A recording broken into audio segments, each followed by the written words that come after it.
English grammar. Good morning, this is doctor R S. Maurya. Guys, हम preposition बता रहे थे, आपको प्रीपोजिशन एक एक करके बता रहे थे। कल हमने थ्रू बताया, इसके पहले हमने बताया था कौन सा प्रीपोजिशन, स्पेस के प्रीपोजिशन कैसे काम करते हैं ये बता रहे थे। तो एक एक करके हम बता रहे हैं और उसको ट्रिक पॉइंट हम बता रहे हैं कि इसमें कैसे आप जो है एक दूसरे को अलग करोगे। ये बहुत ज़रूरी चीज़ है कि प्रीपोजिशन का जो बिहेवियर होना चाहिए वो आपके दिमाग में होना चाहिए।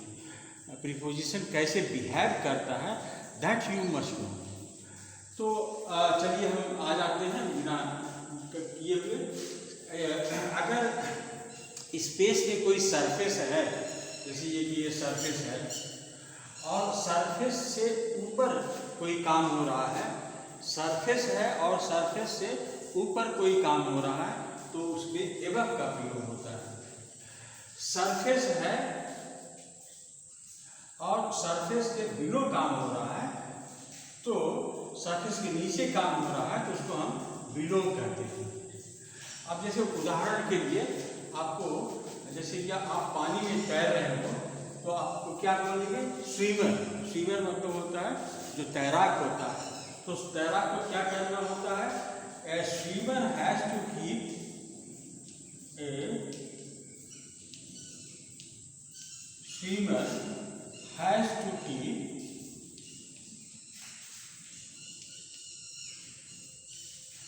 his head above the water.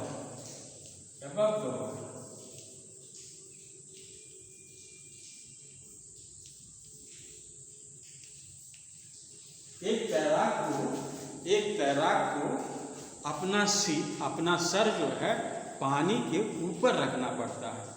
तो above the water का मतलब ये आप समझ गए कि ये सरफेस है। keep his head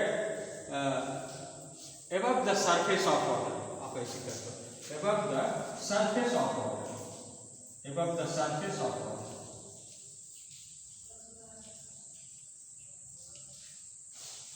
एक तैराक को अपना सर जो है पानी के ऊपर रखना पड़ता है, ऊपर।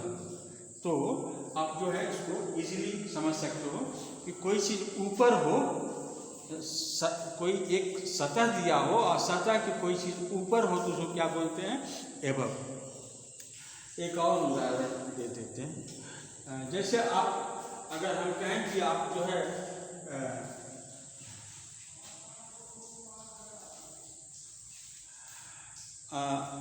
आपको वोट देने के लिए आपकी उम्र 21 साल के ऊपर होनी चाहिए, तो you have to be 21।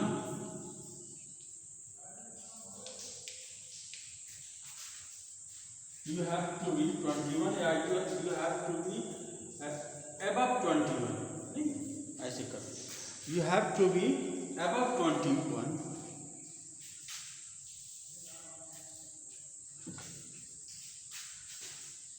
above 21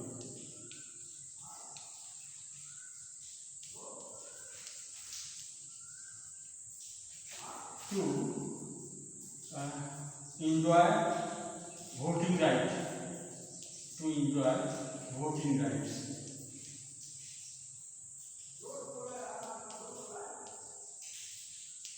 आप कितना होना चाहिए, आपको 21 होना चाहिए, मतलब ये 21 सरफेस है और आपको 21 के ऊपर होना चाहिए।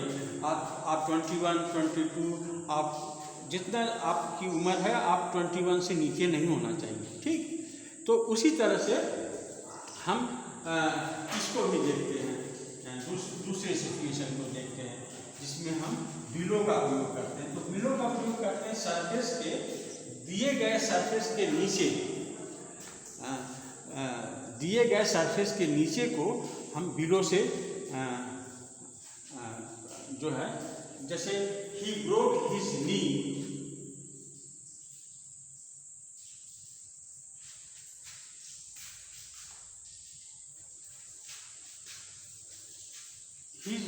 he broke his leg. He broke his leg. His leg below the knee. Below the knee मतलब होता है घुटना। उसने घुटने के नीचे का जो उसका जो पैर है वो ब्रोक कर गया, टूट गया घुटने के नीचे।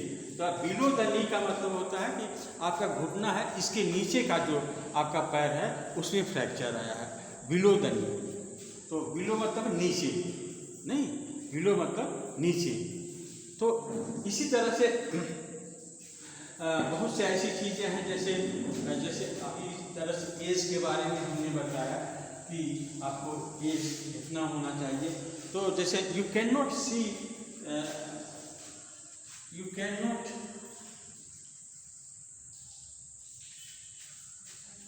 ऐसे ऐसे करते हैं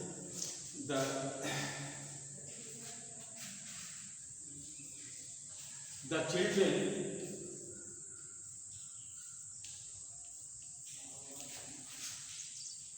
below 18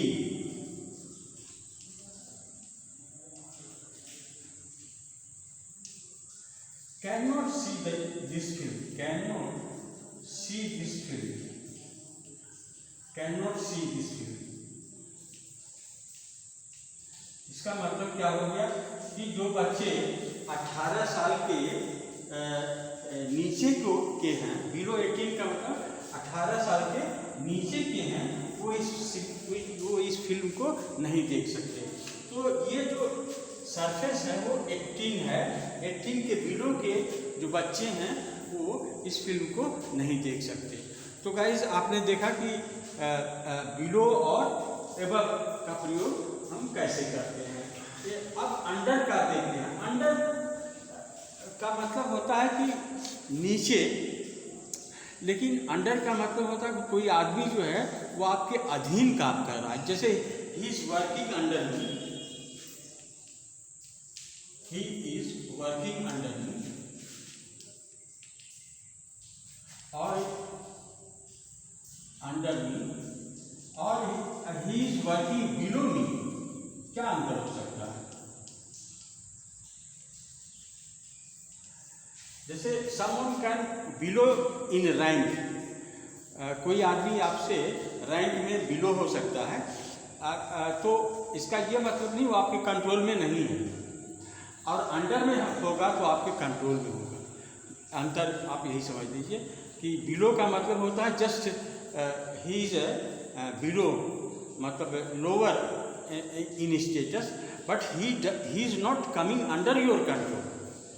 समझिए, if he is below me doesn't mean that he is under my control। लेकिन अगर कहें he is working under me, तो इसका मतलब होता है कि he is completely under my control, he is working as I direct him, as I used to direct him। तो दोनों में अंतर ये है, बिलो और अंडर में। ठीक, अंडर में मतलब होता है कि one who is under control, under your control, you have power to direct him this way और दैट वे। लेकिन बिलो का मतलब सिर्फ होता है कि आप जो है below in status, below in rank, below in degree, ऐसे मतलब है। लेकिन it is not necessary that he will, you will be controlling all of them, those below people. तो this is a clear difference between under and below. तो guys इसी तरह से हम रोज़ आपको प्रीपोजिशन बताते रहेंगे और स्पेस में कैसे प्रयोग करते हैं इसको आप सीखते रहोगे। That's all for today, thank you.